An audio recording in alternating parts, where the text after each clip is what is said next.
Developing now, bullets fly in broad daylight in New Smyrna Beach.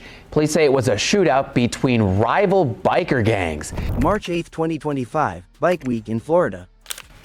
And Sturgis police released crime statistics for the first day of the 85th annual Sturgis Motorcycle Rally. Families were pumping gas, kids grabbing snacks, when chaos exploded.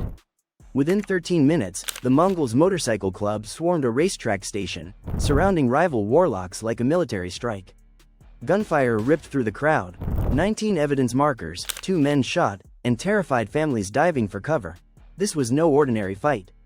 What followed became Operation Mongolian Beef, a massive multi-state crackdown with 31 warrants, 14 raids, and 28 arrests. SWAT teams seized rifles, handguns, drugs, cash, and cell phones packed with secrets. This wasn't just a biker feud, it was the takedown of one of America's most violent outlaw clubs. Right finger, don't miss what comes next. Subscribe now for the full story. The spark that lit the fuse. March 8, 2025. Bike Week was in full swing, and the day started out like any other in Volusia County. But around 1:30 in the afternoon, everything changed. Members of the Warlocks Motorcycle Club rolled up to a RaceTrac gas station, not realizing their every move was already being watched by their biggest rivals, the Mongols. And here's where things spiraled. Within just 13 minutes, Mongols poured out of their Edgewater clubhouse, swarming the gas station like a planned military strike. This wasn't a coincidence. Investigators later confirmed they were tracking the Warlocks in real time, making calls, firing off texts, and mobilizing their crew for a showdown. Sheriff Mike Chitwood didn't sugarcoat it. Bullets were flying. Innocent people were there. Children, a busy day, he said. The gas station turned into a war zone. Families hit the ground, parents shielded their kids, and terrified bystanders watched as men opened fire in broad daylight, right in the middle of Bike Week. The battle royale unfolds. What started with tough stares and chest puffing didn't stay that way for long. Within minutes, the Mongols rolled in heavy, surrounding the smaller Warlock crew in what cops later called a textbook intimidation move. But the Warlocks weren't about to just fold. Witness video shows how fast it went from words to all-out chaos. Bikes got shoved over, fists started flying, and then, the sharp crack of gunfire. "They is shooting. That is real," a panicked witness cried out while rushing into the gas station for cover.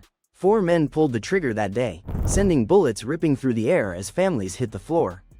2 people were shot. Thankfully, their injuries weren't life-threatening, but the trauma left behind was far worse. 19 evidence markers littered the ground by the time police cleared the scene. And here's the part that makes your blood run cold. 3 of those shooters had already been tied to another attack just a year earlier in Titusville, when they boxed in Warlocks on US 1 and opened fire. This wasn't some one-off explosion. It was another bloody chapter in a war that's been simmering between these 2 outlaw clubs for years. The Mongols. More than just bikers. To understand why the gas station shootout sparked such a massive federal crackdown, you've got to know who the Mongols are. They weren't just some local crew flexing muscle during Bike Week. This is a club with a dark legacy. The Mongols started in 1969, in Montebello, California, founded by mostly Hispanic Vietnam vets who had been shut out of the all-white Hells Angels. What began as Brotherhood on Wheels grew into one of the most feared motorcycle clubs in America. The ATF calls them flat out, the most violent motorcycle club in the country, with around 5,000 patched members spread across 19 states and 25 countries. They're the 3rd largest outlaw biker club in the world, right behind the Hells Angels and the Outlaws. And here's the difference between them and your average weekend rider. The DOJ doesn't even view them as a motorcycle club anymore. They classify the Mongols as an organized crime syndicate. We're talking about murder, drug trafficking, extortion, money laundering, the works. The bikes are just the front. The business is crime. Operation Mongolian Beef. Justice strikes back. So, when bullets started flying that March afternoon and a former outlaw turned Mongol named Clinton Walker was hauled off in cuffs, cops knew this was bigger than one arrest. What the Mongols didn't realize is that their fast, military-style coordination that day gave investigators exactly what they needed: a roadmap into the gang's operations. The FBI teamed up with the Volusia Sheriff's Office and other agencies, launching an investigation that would stretch for months. They called it Operation Mongolian Beef. Sheriff Mike Chitwood joked about the name but made it clear, the mission was deadly serious. By the time it was done, they had 31 arrest warrants, 14 search warrants, and backup from FBI offices as far away as Charlotte. And then came July 2, 2025, Judgment Day. At 5 a.m. sharp, Raids went down in Volusia County, Brevard, Miami-Dade, Polk, Palm Beach, and even all the way up in Chesterfield County, Virginia. It was one of the largest coordinated biker gang takedowns Florida had ever seen. Inside the raids, a treasure trove of evidence. The raids didn't roll out quietly. They looked like something straight out of a crime movie. Just before dawn, SWAT trucks lined up, doors were kicked in, and stunned Mongols were dragged out half asleep. Sheriff Mike Chitwood was right there in the thick of it, telling cameras, "It's game on now." And he wasn't exaggerating. The Edgewater clubhouse alone turned into a goldmine for investigators. Cops pulled out 30 handguns, 15 rifles, more than $10,000 in cash, and stashes of what they believed to be marijuana, meth, and fentanyl. Enough firepower and dope to fuel a war, but the real jackpot wasn't the guns or drugs, it was the tech. Phones, tablets, iPads, every device they could find. Investigators called it a treasure trove of evidence, digital trails that could expose the Mongols' hierarchy, their orders, and their crimes. This wasn't just evidence for today, it was a roadmap for even more arrests. The legal innovation, aggravated rioting. Then came the curveball. Prosecutors didn't just chase the shooters or the guys with drugs in their pockets. They pulled out a new playbook. Instead of trying to prove one crime at a time, they leaned on Florida's aggravated rioting law. Here's how it works. If 25 or more people are part of a violent riot, everyone involved can be hit with a second-degree felony, good for up to 15 years in prison. And this gas station showdown? It had way more than 25. State Attorney R.J. Larizza summed it up. You don't have to actually shoot and hurt somebody to do some serious time. By using this strategy, prosecutors could go after all 70-plus people tied to the chaos, casting a wide net while investigators dug deeper into murder, drugs, and weapons charges. This legal twist set the stage for what would become one of the biggest biker gang crackdowns Florida had ever seen, 28 Mongols arrested in one sweeping case.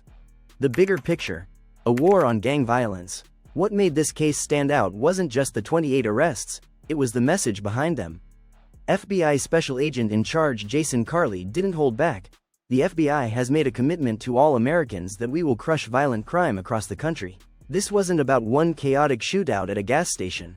It was about biker gangs bringing open warfare into Bike Week, a family event that draws hundreds of thousands of people to Florida every year.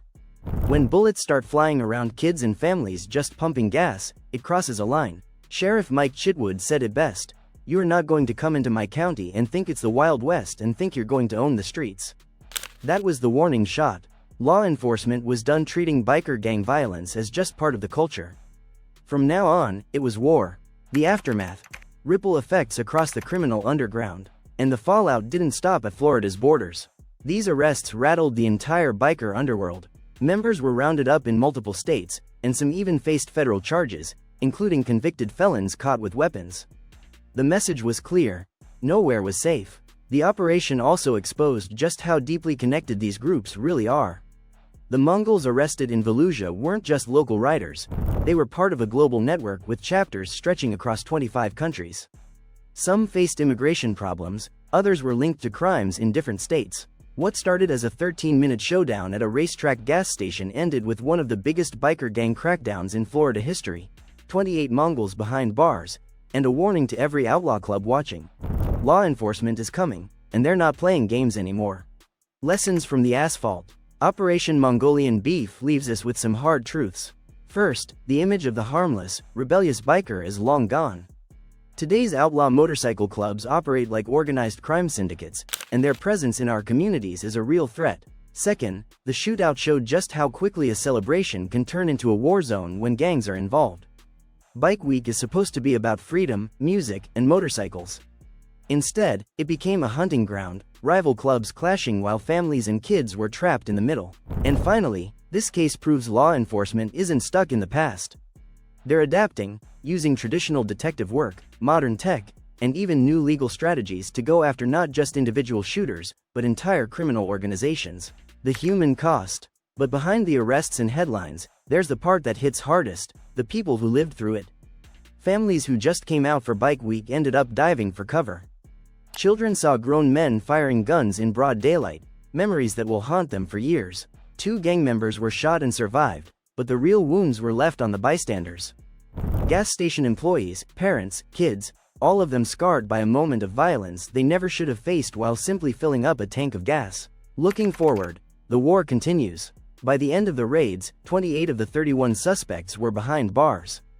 3 were still out there. But Sheriff Mike Chitwood made sure everyone knew the fight wasn't over. This is not the end. This is the beginning. The evidence seized that day, guns, drugs, and especially phones and devices, was only the start. More charges were coming, more arrests were likely, and prosecutors now had a new weapon in their arsenal: the aggravated rioting law, a strategy that other states will no doubt copy in their own battles against gang violence. The story of those 28 Mongols arrested isn't just about biker wars. It's about what happens when organized crime threatens everyday life. It's about protecting families from being caught in the crossfire. And above all, it's about sending a message. Nobody, not even the Mongols, not even the Hells Angels, is above the law. When the dust finally settled on that March afternoon in New Smyrna Beach, one thing was clear. Law enforcement had drawn a line in the sand. And to outlaw motorcycle gangs everywhere, the message was loud and clear: bring your wars into our communities, and we'll bring the full force of federal, state, and local law down on you. For the 28 Mongols arrested, that wasn't a warning. It was a promise delivered.